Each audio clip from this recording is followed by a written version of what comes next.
கோழி ஒரு 30,000 ரூபாய்க்கு வாங்கி கொடுத்தா எல்லா கோழியும் கையில் பிடிச்சலாம் தர ஒரு கோழியை தான் கொடுக்குறோம். இன்ஷால்லாம் அந்த மிச்ச காசையும் கொடுப்போம் நாங்கள்.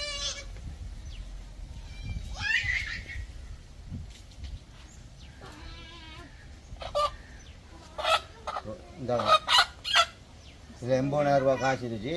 30,000 ரூபா கோழி, 50,000 ரூபா அந்த சீமாந்தி போடுறதுக்கு. இப்போ நீங்கள் என்ன சரி பேசுகிறேன்டாக்கா நன்றி கடன் சொல்லுங்கள். அஸ்ஸலாமு அலைக்கும்.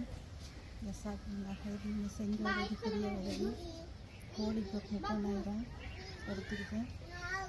வீடு செய்கிறதுக்கு 50,000. அல்ஹம்துலில்லாஹ் அல்ஹம்துலில்லாஹ்.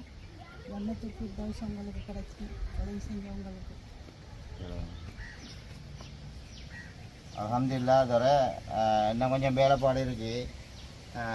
உதவி செய்யக்கூடிய கூட இங்கே ஒரு பிராந்தைக்கு சீமாந்தி போடுறதுக்கு மட்டும்தான் இப்போதைய நிலைமைக்கு அந்த காசு போதும். ஆனால் கதவும் போடலை. கதவு பழைய கதவுலாம் வேங்கி வச்சு இப்போ அந்த பொம்மர் புள்ள ஒன்று இப்படித்தான் அந்த தற்காலிகமாக எல்லாரும் சேர்ந்து ஒரு ஊடல் அமைச்சு கொடுத்துருக்காங்க. ஒரு ஏழாத பிள்ளையும் ஒன்று இருக்கா, சோகம் இல்லாத பிள்ளை.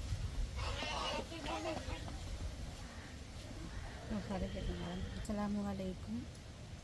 சவுதியில் வாழ்கிற எங்களோட மக்கள்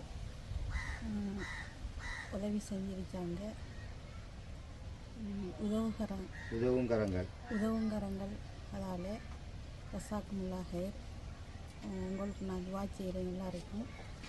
அல்ஹம்துலில்லாஹ் அல்ஹம்துலில்லாஹ். உங்களுக்கு பெரிய சொற்கங்களுக்கு நீங்கள் பெரிய உதவியை செஞ்சுருக்கீங்க.